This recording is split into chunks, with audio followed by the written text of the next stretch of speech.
The perfect church couple got exposed on Easter, and I was the one who said it out loud.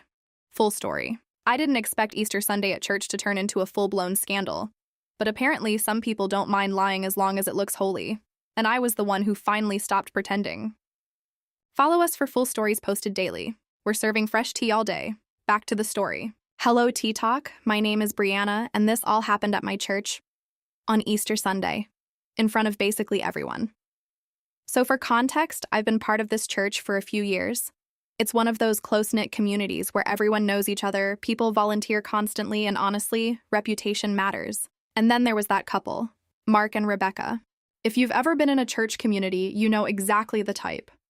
Front row every Sunday, always volunteering, posting perfect family photos with captions about gratitude and blessings. Mark was well-liked, super friendly, always helping out with events. Rebecca was very polished, always put together, always involved, always smiling, but in a way that felt a little too practiced.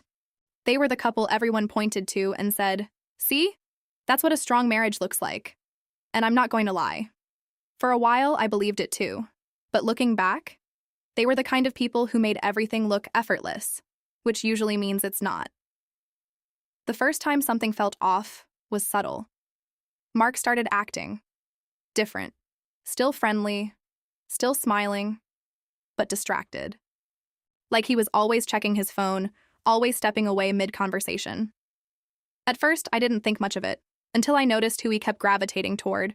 Another woman from church. Her name was Lauren.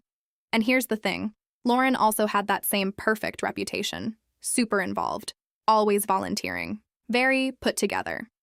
So seeing them talk a lot wasn't weird at first. But then it became noticeable. Too many side conversations, too many private jokes, too much accidental proximity. And once you see it, you can't unsee it.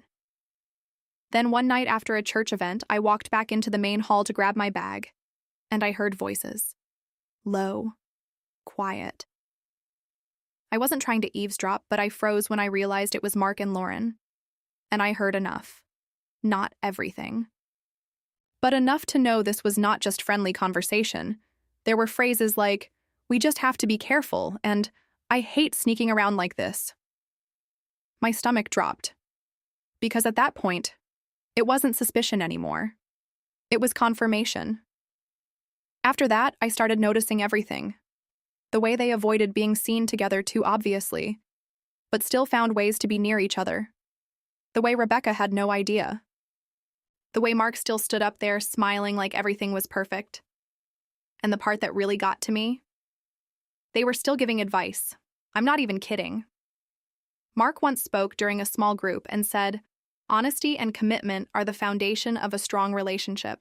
I had to physically look down so I wouldn't react, because the hypocrisy? Unreal. And that's when something in me shifted. Because if they were just quietly messing up their own lives, that's one thing. But standing there, acting morally superior, giving advice, judging others? No, I wasn't going to sit there and play along. Then Easter Sunday was coming up. Biggest service of the year. Packed church. Families everywhere. Everyone dressed up. And I had a thought I couldn't shake. If there was ever a moment where the truth would actually matter, it was this one. So I made a decision. I wasn't going to confront them privately. I wasn't going to send a message. I wasn't going to let them keep playing perfect. I was going to say it, out loud. Easter Sunday arrives, the church is full. Kids dressed up, people greeting each other. Everything feels joyful.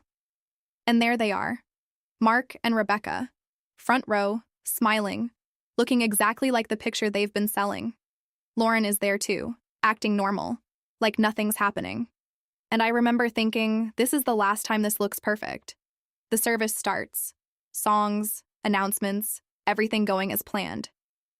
And then comes a moment where people are greeting each other, talking, moving around a bit, and I just stepped forward. I didn't plan a speech. I didn't rehearse anything. I just said what needed to be said. I said, "It's interesting hearing so much about honesty and commitment today." And a few people turned to look. Then I continued, "Especially from people who don't actually practice it." Now the room is quiet. Like, really quiet. And I looked directly at Mark and said, maybe you should explain that to your wife or Lauren. You could feel the shift instantly, like the air got pulled out of the room. Rebecca looked confused at first.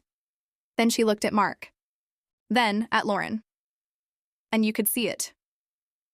The realization starting. Mark immediately goes, Brianna, this is not the time.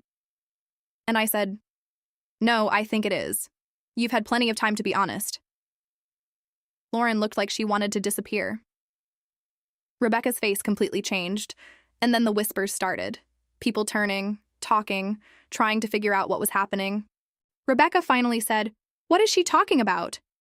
And I didn't yell. I didn't exaggerate. I just said, they've been sneaking around behind your back. Silence. Then chaos. Rebecca started crying. Mark kept trying to talk over everything, saying, this isn't how it looks. Which it never is, apparently. Lauren just stood there, completely frozen. People were whispering, some were pulling others aside. Someone was definitely recording. And church leaders started stepping in, trying to calm everything down. But it was too late. Because once something like that is said out loud, you can't put it back. The rest of the day was messy. People picking sides, group chats blowing up, some saying I shouldn't have said it there, others saying it needed to be said. Mark tried to do damage control, but from what I heard was asked nicely to find another church to attend by the church leaders. Lauren stopped showing up, and Rebecca? I haven't seen her since that day. And me? I've heard every opinion. That wasn't the place. You should have handled it privately. You embarrassed everyone. But here's how I see it. I didn't create the situation. I didn't lie. I didn't pretend to be something I wasn't. I just stopped protecting people who were perfectly fine living a lie, as long as it looked good in public. So tell me, T-Talk, was I wrong for exposing the truth, or should I have let them keep playing perfect?